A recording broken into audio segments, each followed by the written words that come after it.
Alright, it's a new day. Welcome back to DRG. I released a video late last night, so some of you may have been watching it even this morning. Working on the 71 Lincoln Continental Mark III. Was in the process of doing timing chain. Removed the old timing chain, brought it in the garage, compared it to the new timing chain, and well, I ran into a little snafu. There's a little bit of a very difference here, and well, the new parts aren't going to work, and I'll explain that to you, but let me flip the camera around so you can see what I'm working with. So this is the timing chain that was on the motor. Was in yesterday's video. Had the really bad slack. We know it's not an OE Ford timing chain because, well, it doesn't have the nylon around the teeth, and it doesn't have all the windows, because it looks like the Ford one that I showed yesterday in the video has kind of like an aluminum looking type hub. It's probably steel, but with a bunch of holes in it. Had a Ford part number on a sprocket or leg of the sprocket, and it still had the nylon teeth. So this is an aftermarket timing chain set. Which is interesting about it is it actually has a date on it, 12 of 76. So this part was manufactured and completed in 12 of 76, December of 76, so sometime in 77, 78, 79. I'm going to go with 79 because that's what the year the water pump was on that I removed from the engine. So I figure someone was in the engine within 8 years of the car's life, and for some reason they had to change the timing chain, and probably sometime in 1979. And they put the timing chain on, and they put the water pump. The water pump was a Ford part number, and it was a 79 Ford part number. This part also has a part number on it next to the date, S420. I could not find a gear number on the crankshaft gear. And the chain has stuff marked on it, but I don't recall seeing a part number on it. Open the box for the new timing set, and you can probably see there's a difference.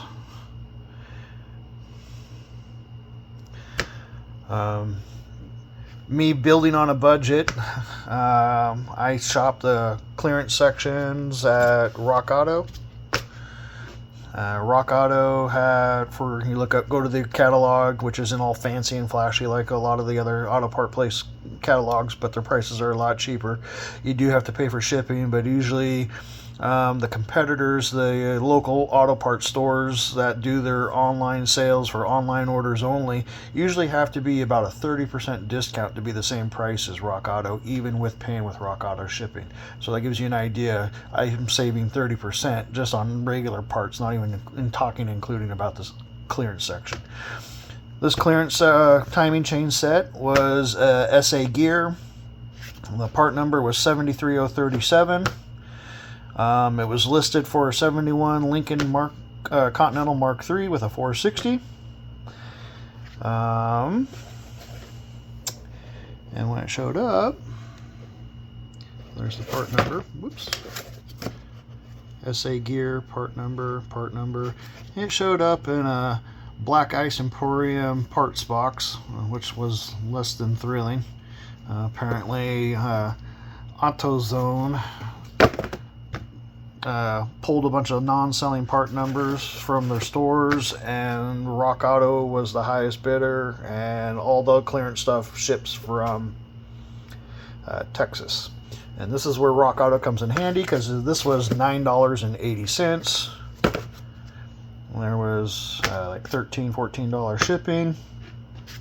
And then you play around on the catalog, look for other stuff that is coming from the same warehouse that you can add to the order that you need that doesn't increase shipping. I included a Carter fuel pump and a bunch of Felpro gaskets that didn't increase the shipping, so I was able to $14 shipping fee and get a decent sized box of parts. Back to the timing set. The new gear also has a part number on the back of it. Same, S420. Made in the USA. If I line up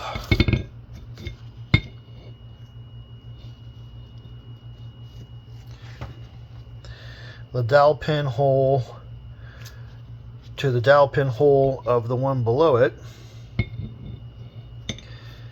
you'll see dowel, and then the timing mark straight across from it.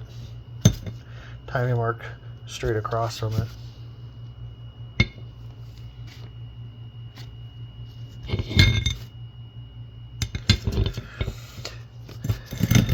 So in pre-72, the emissions and the stuff like that, this timing set should be straight up. Hence the reason why I wanted to order it, because if you go to a 72, well, one, it's a 71, and this set was straight up, so I wanted apples for apples. 72 and later timing set has timings retarded a little bit to lower emissions.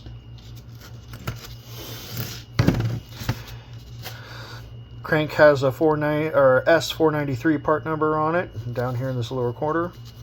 You'll see that the timing mark is also right there, and the notch for the woodruff key on the crank. The woodruff key is a metal wedge, half moon shape, sits in the snout of the crank. This slides down the crank, and the woodruff key is what locates and centers the gear and keeps it from spinning. But woodruff key and the timing mark and the woodruff key mark line straight up. Woodruff key and timing mark, or this notch, and the timing mark straight up. If we turn this over upside down, turn this, leave this the same thing, line up the teeth, we are the same diameter. So the gears are the same.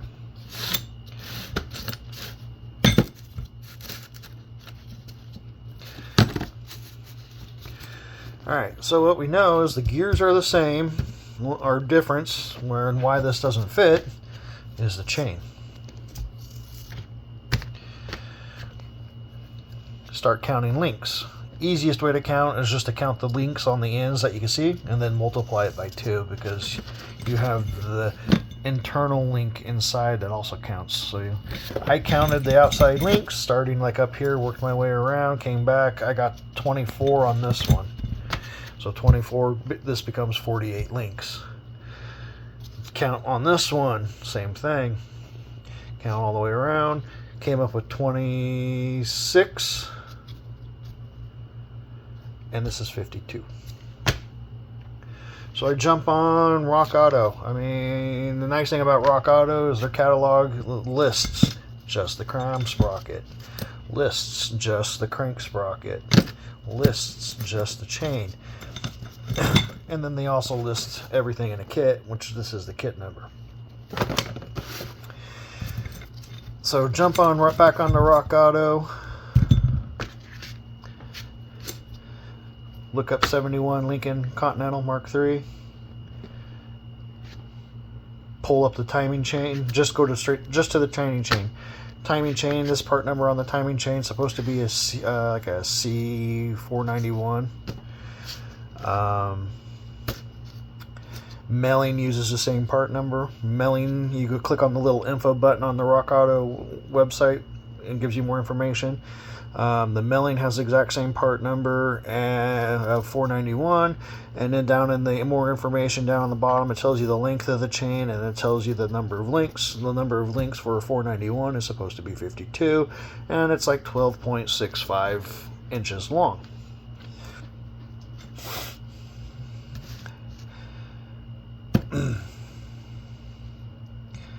And then I go and look at cam sprocket. 420, correct. 493, correct. Basically what I have is a chain that is 4 links too short. So out of curiosity, I went to go look at what a 48-inch long chain, what it's supposed to fit. What I found is a 48 link chain.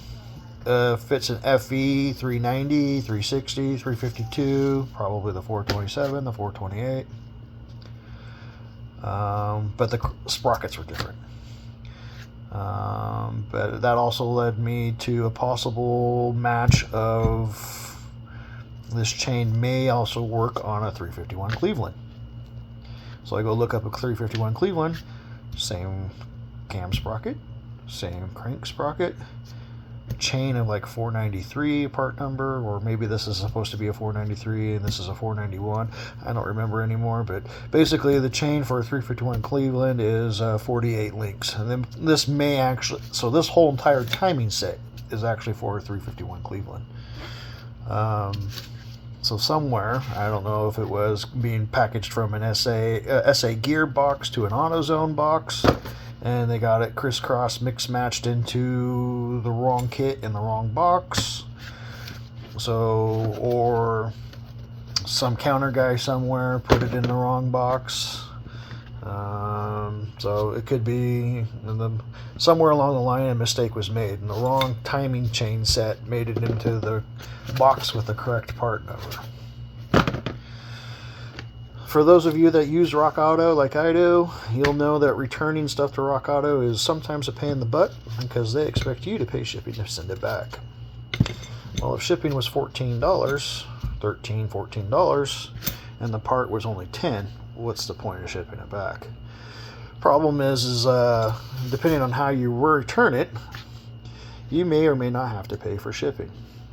So I contacted Rock Auto, go, hey, I ordered this timing kit, gave them my email address, gave them my order number, they pulled it up, and I go, so I got this kit, it showed up, the part number on the box is correct, pulled the parts out of the box, and well, the gears in the box and the timing set are correct, the chain is actually too short.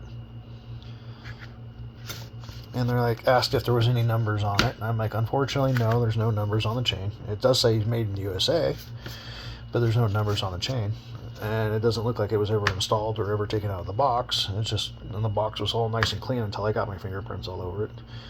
And they're like, well, that's well, is it supposed? And then they obviously asked if I ordered it wrong. I go, well, go to your website, pull up a 71 Lincoln Continental Mark III. Tell me you don't list SA gears 73037. And he goes, yep. Guy goes, yep. It's part number's listed for it. I go, uh-huh. And I go look up the timing chain for that. And he goes, okay. Sorry. He went and looked up the timing chain. I go, okay. See the part number? And he goes, yeah. I go, now go to Melling's part number and go to the info section and tell me how many links it's supposed to be. And he goes to the info section. He goes, it's supposed to be 52 links. I go, okay. Well, the chain that came in this kit is 48. And he goes, well, I can see how that's a problem. I go, yep. And now you know why you're talking to me. So he's like, all right, well, we'll get that taken care of and get that sent out to you. So they created a shipping label later that night, and I have the replacement coming. Interestingly enough, instead of sending me a whole nother kit, they're sending me a chain. So I'm hoping the chain, I don't think he's able to put his hands on it, but hoping the chain that shows up has the correct 52 links. Otherwise, I'm going to be ordering, well, somebody else, and I'm going to have a collection of chains, because they haven't asked me to send the wrong chain back yet. So, things to be aware of in today's society. Why things take longer than they're supposed to be. Quality control and whatnot, is kind of non-existent anymore. The parts are all correct, and the parts look good, or quality seems to be pretty good. Unfortunately, somewhere along the line, the wrong kit got in the wrong box. And now I'm being delayed another week. This was already delayed because of the winter storms. I was hoping to have this already done last weekend. I'm already a weekend behind what I was anticipating, and now I'm going to be another week behind that. And this is why I've been working on it since November. Been working on this car since November, taking my time. I'm in no hurry, but you get delays like this as well. So I figured I'd give you guys an update. Get to see a second video.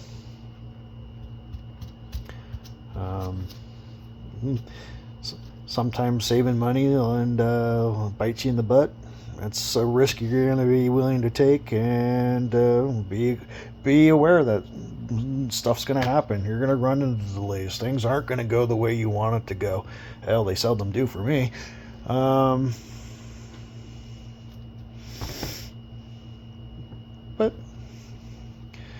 it is what it is. I could have probably avoided this by buying a more expensive timing set. Like if I wanted to get this fixed last night while I was working on it, the only one I could find in town was a Chloe's brand timing set, which I'm not knocking Chloe's. I like them. I'll run them when I can, but here I am trying to be a baller on a budget. The heavy duty Chloe's one that I could find in town, the local auto parts store wanted $79 for it. The Rock Auto wants $43 for it.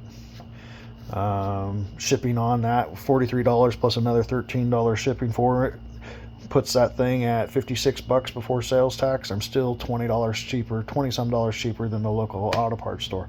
Heck, I could have had it overnight from Amazon for $58. If I ordered it yesterday when I discovered this, I actually looked it up, put it in my cart. That same Chloe's kit is $57.99 on Amazon. It would have been here, if I ordered it, would have been delivered between 4 a.m. and 8 a.m. this morning. And I could be working on it right now instead of waiting a week. But, that's another $58 I could be spending someplace else. I still got to buy fluids for it. Coolant's not cheap anymore. Oil's not cheap anymore. Transmission fluid. When did transmission fluid get more expensive than motor oil? Only some of it is, not all of it. So hopefully maybe next week I'll have this car back together, and next weekend I'll throw this all back together, and maybe in a week or two I'll have a video of it running, and we'll see if it still smokes like a choo-choo train. I'm assuming it'll at least definitely have more power, because it'll be running on 8 instead of 6.5. So that should be a bonus. I should be making more power. I got a lot of other stuff to figure out. I still got to get that carburetor on it and figure out all the vacuum routing and some other little odds and ends stuff I want to do to it before I put it back together. But thanks for watching. Figured I'd give you another update, and we'll see you in a couple weeks, maybe.